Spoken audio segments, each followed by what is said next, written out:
इनसे मिलिए, ये है चार्ल्स ऑसबॉर्न। इनका रिकॉर्ड इतना अजीब है कि सोच कर हैरानी होती है।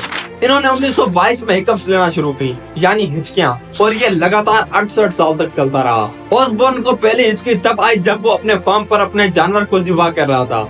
जब वो अपने जानवर को उठा रहा था तब उनके दिमाग पर एक पार्ट डैमेज हो गया जो हिचकियां कंट्रोल करता है।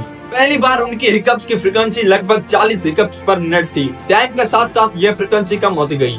उन्होंने बहुत सारे डॉक्टर से बात की लेकिन कोई भी उनका इलाज ठीक नहीं कर पाया। 1990 में उनकी हिचकियां अचानक बंद हो गई और कुछ महीनों के बाद उनकी मौत हो गई। ऑसबॉर्न का यह केस दुनिया की सबसे अजीब मिस्ट्रीज में से एक है और इन्होंने अपना नाम गिनीज वर्ल्ड रिकॉर्ड में भी रजिस्टर करवाया था।